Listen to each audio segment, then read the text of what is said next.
drums. People ask me all the time, how do you write these songs? Where do you even begin? Do you start behind your kit in a practice room?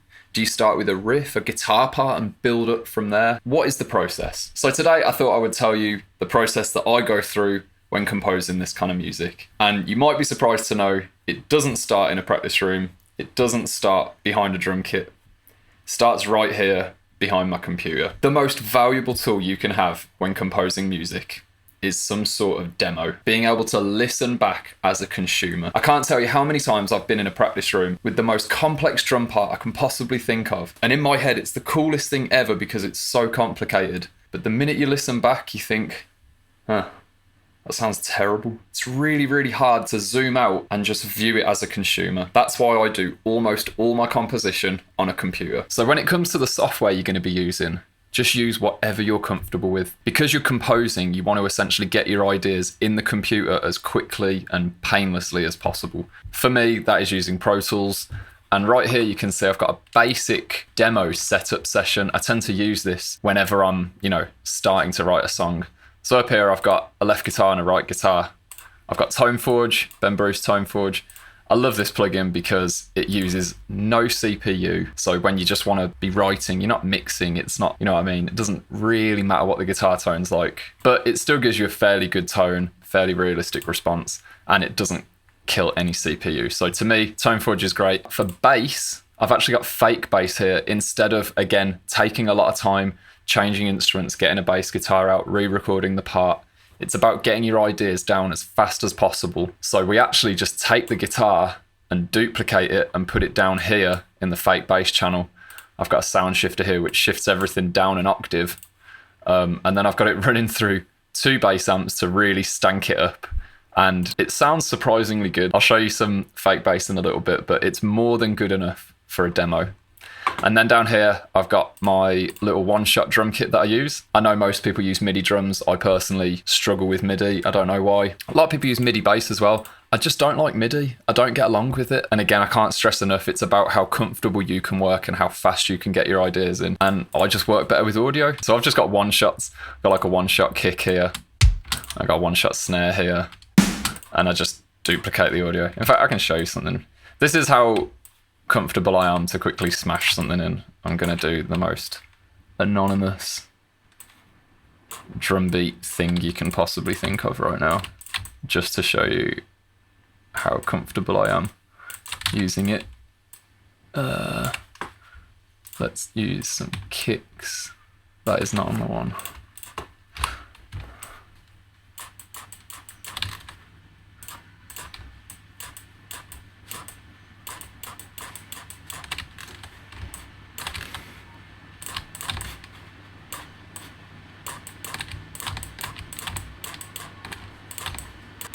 Sweet. Anonymous drum beat number 1.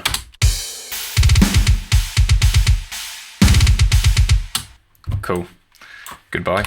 And that is my blank session. All you need now is, some ideas, some heart, and a whole lot of time. People actually always ask me how I write my guitar parts. Obviously, me myself, I don't play guitar. That's why I've hired in session guitarists.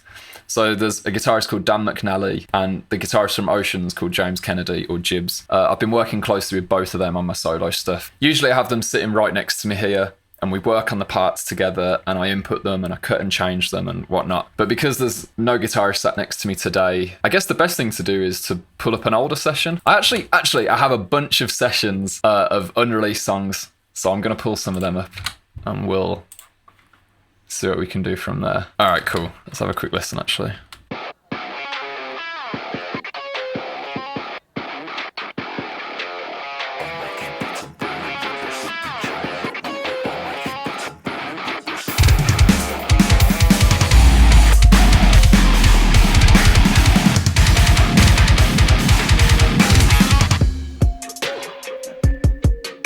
Damn, I should have used that. Maybe I will use that. Put in the comments if I should turn this into a song. So what I've got here is the basic session that I just explained. I've got my left, my right guitar. I've got my little audio drums. I've got no fake bass running in this one. I'm not sure why. And I've got some beat stuff up here. So when it comes to writing your own songs, There is no designated starting point. If you always have a method, you always start with drums, then you always add guitar, then you always do this, you tend to get a lot of similar results and things can get a bit stale. I only really have one rule, and that is whatever excites me. Whatever sounds so cool I can't help but laugh or smile or call my girlfriend in and say, listen to this. So that could be a drum part, it could be a guitar part, it could be a beat. You guys know that on Steezy I've been mixing beats with metal a lot. And in the case of this, it looks like I had started with, it looks like I got a couple of different beats here. I've got a vocal layer. I remember that, that's me, that is. That's me saying, I'm making beats, I'm burning rubber, I'm sipping JMO like water. So I'm not even sure where I started this one. Maybe it was with the beat, maybe it was with the guitar part, maybe it was with the rhythm. I don't know. All I know is the idea clearly excited me enough to want to write it, but it clearly didn't have a place in the album because I stopped writing it after 20 seconds. So let's see if I've got a longer idea here. Now that is a messy session. This is a classic example of my graveyards. I tend to start writing something and then I'll try and write section 2 and whatever the following section. And if I don't like it, I'll just grab it and I'll move it over to the graveyard. And then I'll try something else in, and then I can grab ideas and try them in place. It's ridiculous, but this is a very extensive graveyard. And I think I know why this never turned into a full song. It looks like I was struggling so much that I just gave up on it. Let's have a little listen here.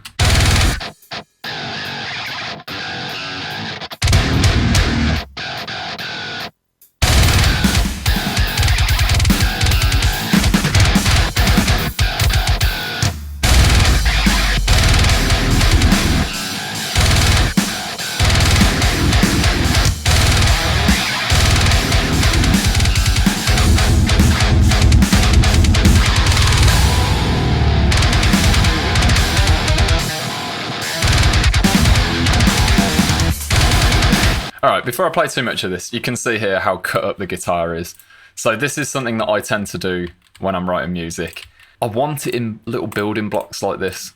I want it like that so I can pitch shift notes, I can add harmonies, I can move the rhythm around freely without struggling.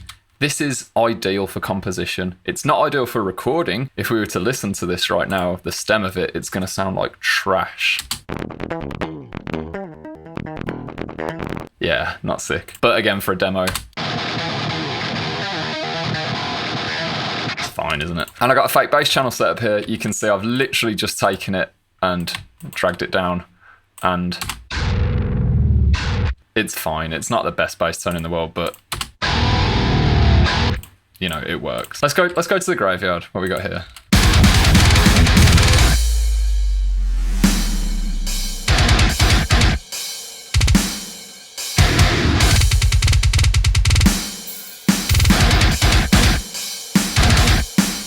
Cool.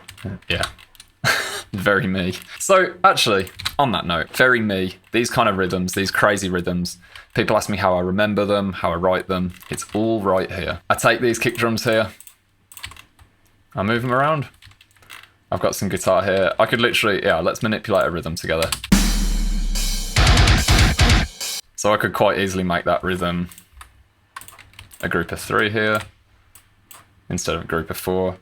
I could turn this into singles instead of a group of 2. And then I could add, I don't know, a really fast group of 5 at the start, a 30-second note group of 5.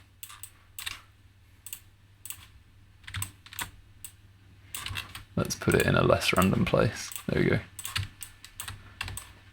Cool, I've just manipulated the rhythm. Cool, let's manipulate it again. Let's have it go 5, 5, with a single there, another single, and then this over here.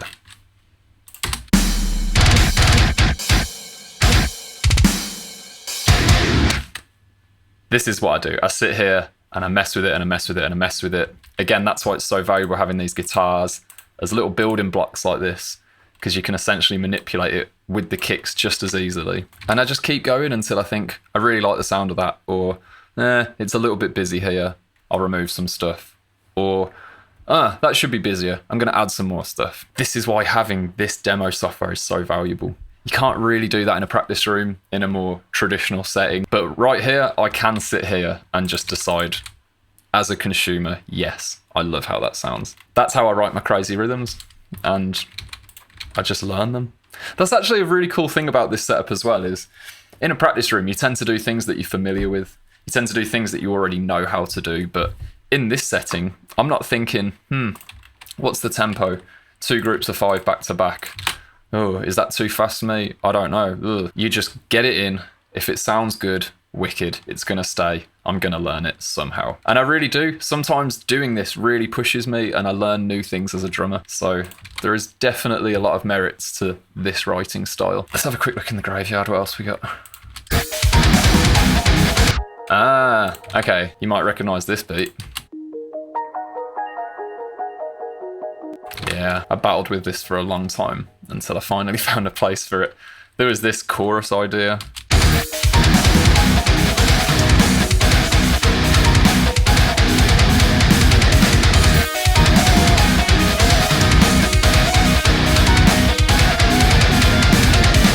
There was this verse idea.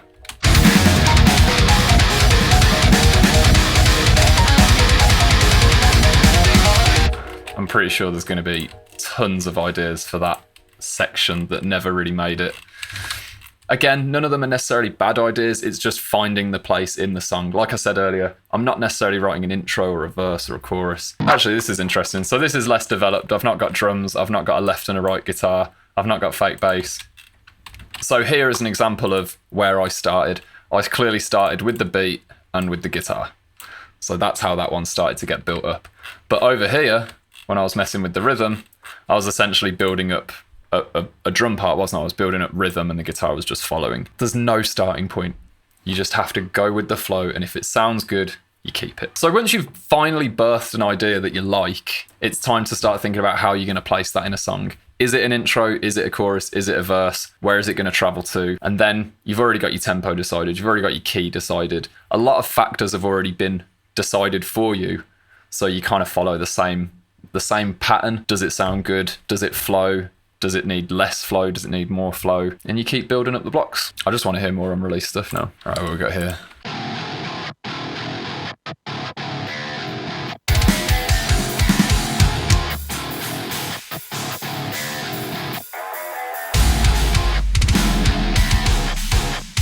Yeah, that lost me. That's probably why I stopped writing it. Oh, what we got over here? Oh, there's more.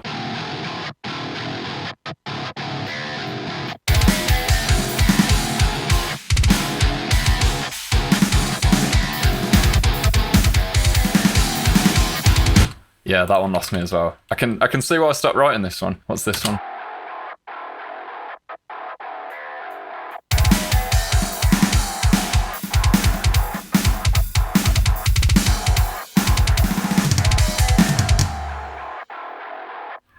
Oh, I should have dropped that one. That one could have been good. I just clearly didn't have a drop. I clearly didn't know how to drop it. Oh, I got one here. No, I haven't. Could have worked. I clearly just gave up because I couldn't drop it. That's why this one never turned into something. I don't even think I'm really explaining my writing process anymore. I think I'm just reviewing unreleased songs, but I'm having fun doing that, so let's find another one. Oh, what we got here? Oh, that's a messy session. Do that different outro question mark. Start of song. Let's go for that then.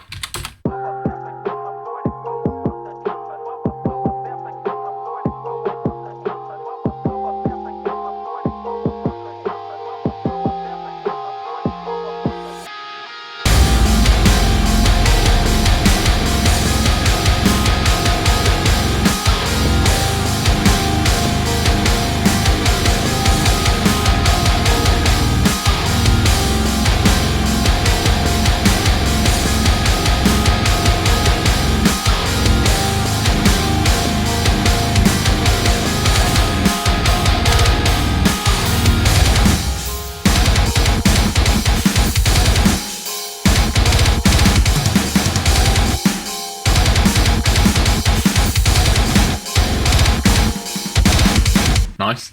So that's actually a really cool idea.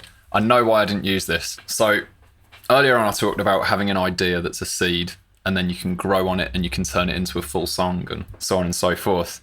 Now, when looking at an even bigger picture in terms of full album, you have to start to think, is there too much of one thing? Is there not enough of another thing? And when I was writing this song, there wasn't really a place for it. So I got excited on the idea and we turned the seed into a bit of an idea. But when I realised this is hitting like slower, more emotive, more epic vibes, I realised that there wasn't really room for it on the record right now. And I just stopped writing it, which sounds crazy. Maybe there's room for this one in the future. It's pretty cool, actually. Yeah, I want to know what the other stuff is, though. What is a outro question mark?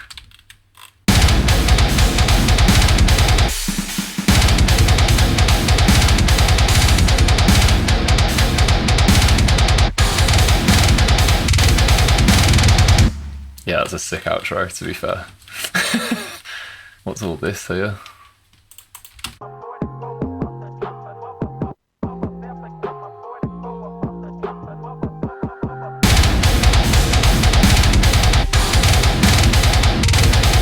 Oh, that's that rhythm from the outro. That was that. That's a cool rhythm. I'm very aware that I'm not talking much at all about my writing process anymore, so I'm going to get back to it. You know what, actually, I can summarise it really quickly. Don't do it in a practice room. Do it on a computer so you can be a consumer. Get excited about something. If you're not excited about it, why would anybody else be excited about it? You want to write something that you like, right?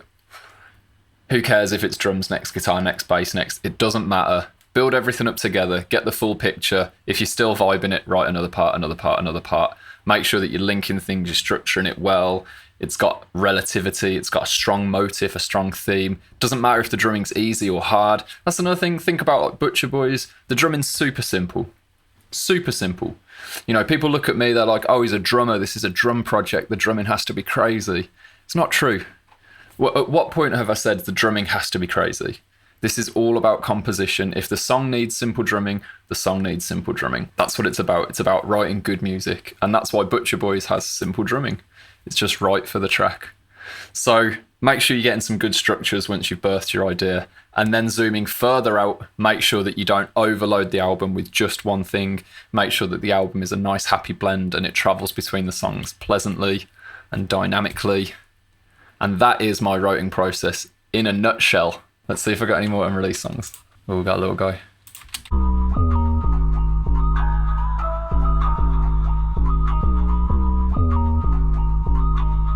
not entirely happy with this.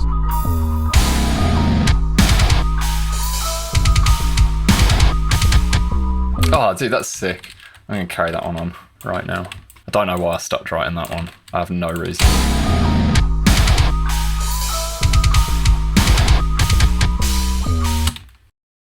Oh, what tempo are we at? Oh, of course, 191.919. It's literally just 191919. So I don't want 30 seconds. I want 16.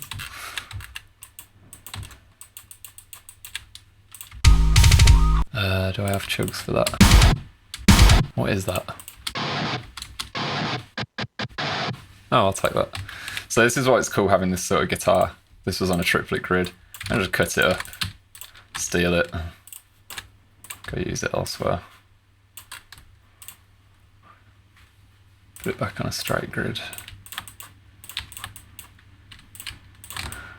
Do a little flip-flopping, keep it interesting, give it a tail. Because that's what a tail is. Oh yeah, that's going to be cool. Da, da, da, da, da.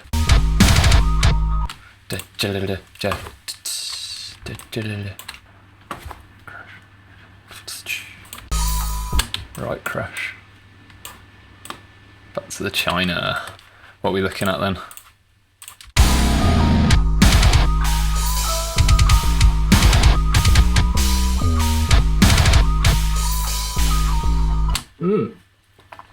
Accidental offbeat China. I liked that. Let's go with that. Do a few more of them.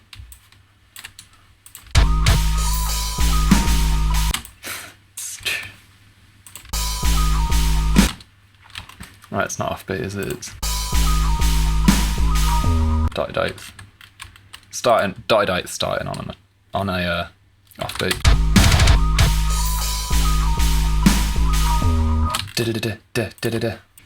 Oh, that's gonna be funky with those Chinas. Right.